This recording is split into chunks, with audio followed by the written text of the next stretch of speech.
कहानी शिखा श्रीवास्तव अनुराग द्वारा लिखी गई है। मम्मा मेरी बात सुनो ना। नन्हा विभव अपनी माँ संगीता की गोद में चढ़ने की कोशिश करते हुए बोला। संगीता ने उसे गोद में लेते हुए कहा, बस थोड़ी देर और रुक जाओ बेटा, मैं ये अंतिम खिलौना डिजाइन कर लूं, फिर तुमसे ढेर सारी बातें करूंगी। संगीता एक जानी मानी खिलौना निर्माता कंपनी की हेड डिजाइनर थी। कोरोना महामारी की वजह से घोषित लॉकडाउन के कारण आजकल वो घर से ही अपना काम कर रही थी। संगीता और विभव के अलावा उनके घर में विभव की आया रहती थी, लेकिन लॉकडाउन के कारण वो अपने गांव से वापस नहीं आ पाई थी। विभव 6 वर्ष का बहुत ही प्यारा और बातूनी सा बच्चा था। हर समय उसकी जुबान पर कोई ना कोई कहानी मौजूद रहती थी। पहले तो उसकी आया चाव से उसकी कहानियां सुनती थी, लेकिन अभी वो भी छुट्टी पर थी और संगीता अपने काम में ही व्यस्त रहती थी, जिसके कारण विभव उदास रहने लगा था। जैसे ही संगीता ने अपना कंप्यूटर बंद किया, मम्मा आप मेरे लिए एक बोलने वाली गुड़िया बना दो, फिर मैं आपको डिस्टर्ब नहीं करूंगा और उसी से अपनी सारी बातें किया करूंगा। विभव की भोली सी बात सुनकर संगीता हंस पड़ी। कुछ सोचकर वो उठी और स्टोर रूम में चली गई। पिछले ही सप्ताह संगीता के डिजाइन किए हुए कुछ खिलौने फैक्ट्री से जांच के लिए उसके पास आए थे, जो अचानक कोरोना की वजह से दफ्तर बंद हो जाने के कारण उसके घर पर ही रह गए थे। संगीता ने उन खिलौनों में से एक गुड़िया निकालकर विभव को खेलने के लिए दे दी। वो गुड़िया वैसे तो दिखने में बहुत ही सुंदर थी, लेकिन उसकी आंखें कुछ गड़ू मड़ू सी हो गई थी, जो कभी कभी डरावना सा एहसास दे जाती थी। विभव ने जैसे ही वो गुड़िया देखी, वो खुशी से उछल पड़ा। अरे वाह मम्मा, आप कितनी अच्छी हैं। इतनी जल्दी आप मेरे लिए इतनी प्यारी गुड़िया ले आई। अब तो मैं इससे खूब सारी बातें करूंगा। विभव अब गुड़िया को लेकर अपने कमरे में चला गया और संगीता खाना बनाने में जुट गई। कुछ देर के बाद जब संगीता और विभव खाने के लिए बैठे, तो संगीता ने देखा कि विभव ने ना सिर्फ बहुत जल्दी खा लिया, बल्कि उसने संगीता की प्लेट से भी खाना लेकर खाना खाना शुरू कर दिया। संगीता थोड़ी हैरान हुई।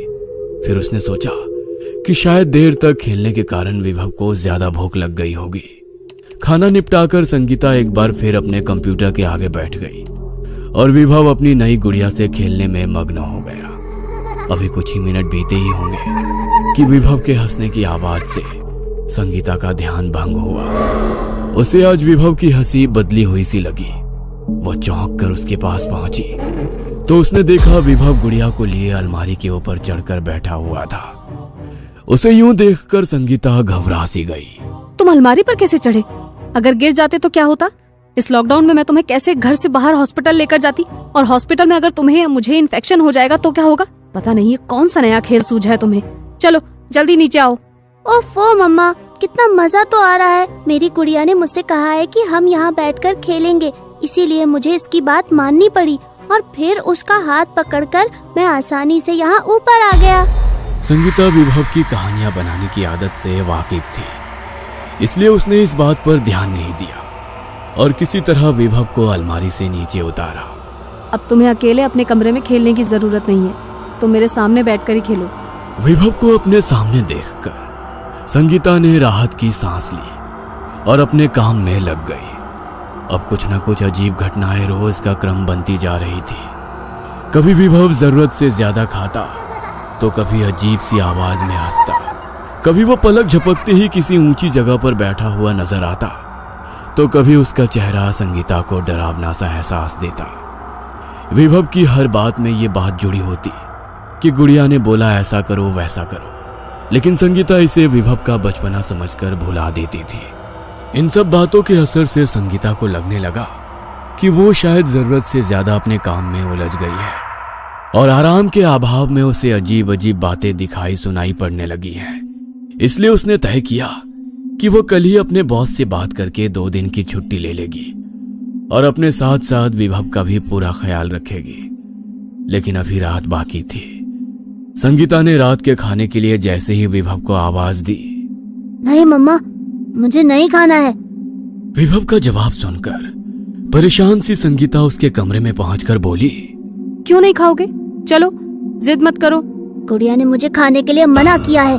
अगर मैं खाना नहीं खाऊंगा तो धीरे धीरे मर जाऊंगा और फिर उसकी तरह ही गुड़िया बनकर हमेशा के लिए उसकी दुनिया में उसके साथ रहूंगा। विभव ने अजीब सी आवाज में कहा।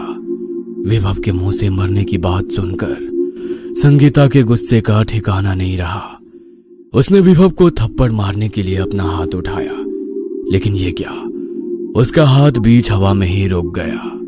वो विभव को छू ही नहीं पा रही थी। संगीता ने आश्चर्य से विभव की तरफ देखा तो उसने पाया कि विभव की आंखें लाल हो चुकी थी, मानो उसमें खून तैर रहा हो। उसके हाथ में मौजूद गुड़िया से भी हंसने की विचित्र आवाज आ रही थी, जो अब संगीता को बुरी तरह डराने लगी थी। सहसा गुड़िया और विभव दोनों की आवाज एक साथ संगीता के कानों से टकराई। हमें थप्पड़ मारना तो बहुत दूर की बात है। तुम ना तो हमारे पास आ सकती हो और ना ही तुम हमें छू सकती हो। जाओ, चली जाओ यहाँ से और हमें अकेला छोड़ दो। संगीता के लिए अब वहां एक सेकंड भी खड़ा रहना मुश्किल हो गया था। पसीने से लथपथ घबराई हुई सी वो तेजी से वहां से भागकर अपने कमरे में आ गई। कुछ देर के बाद जब वो संयत हुई तब वो फिर धीरे से विभव के कमरे में पहुंची। वहां पहुंचकर उसने देखा विभव सो गया था, लेकिन गुड़िया अभी भी उसके बिस्तर पर उसके पास ही थी। संगीता को अब उस गुड़िया से बहुत डर लग रहा था। फिर भी किसी तरह हिम्मत जुटाकर उसने गुड़िया को विभव के पास से उठाया और उसे बाहर ले जाकर उसने उसके टुकड़े टुकड़े कर दिए।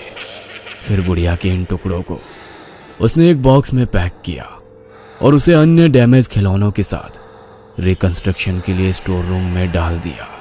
हाँ, चलो, इस मनहूस गुड़िया से मुझे और मेरे बेटे को छुटकारा मिला। स्टोर रूम का दरवाजा बंद करते हुए संगीता स्वयं से बोली। अभी वो खुश होते हुए विभव के कमरे में पहुंची ही थी कि उसके मुंह से जोरों की चीख निकल गई। बिस्तर पर विभव की जगह वही गुड़िया लेटी हुई थी और विभव एक गुड्डे के रूप में उसके हाथ में था। तुम्हें क्या लगा तुमने मुझे खत्म कर दिया? मुझे कोई खत्म नहीं कर सकता। मैं एक श्राप हूँ, ऐसा श्राप जिसे कोई नहीं मिटा सकता। मुझे अपनी दुनिया में अपने जैसे कुछ साथी चाहिए थे। देखो, मैंने एक साथी ढूंढ लिया है और तुम्हारा विभव भी गुड्डा बन चुका है। देखो। गुड़िया ने गड़ुमड़ू होती हुई अपनी आंखों को नचाते हुए कहा।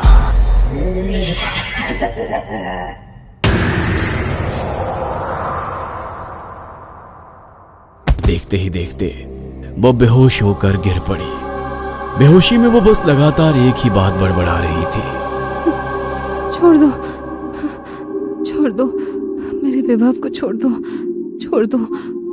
उसे गुड्डा मत बनाओ, उसे मत बनाओ गुड्डा। छोड़ दो, छोड़ दो, मेरे विभव को छोड़ दो।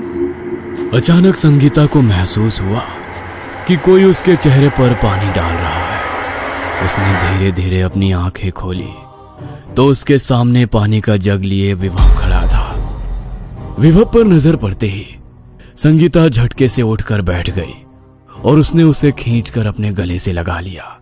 संगीता की इस प्रतिक्रिया से विभव ने घबराकर उससे पूछा, मम्मा, आपको क्या हो गया था? पता है मैं कितना डर गया था। आप अपनी आंखें भी नहीं खोल रही थी और पता नहीं क्या क्या बोल रही थी। फिर मैंने आया आंटी को फोन करके उन्हें सारी बात बताई, तब उन्होंने मुझे आपके चेहरे पर पानी डालने के लिए कहा। यह सब सुनकर विभव को स्वयं से अलग किए बिना संगीता बोली, मुझे कुछ नहीं हुआ है मेरे बच्चे, कुछ नहीं, और मैं कुछ होने भी नहीं दूंगी। भगवान का शुक्र है कि वो सब एक डरावना सपना था। थोड़ी देर बाद जब संगीता कुछ संभली तब उसने विभव से गुड़िया के विषय में पूछा।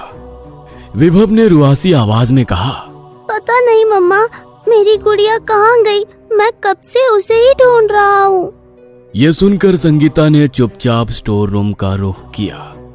वहां पैकेट में गुड़िया के टूटे हुए टुकड़ों को देखकर उसे तसल्ली हुई। संगीता ने तुरंत माचिस निकाली और गुड़िया के टुकड़ों में आग लगा दी।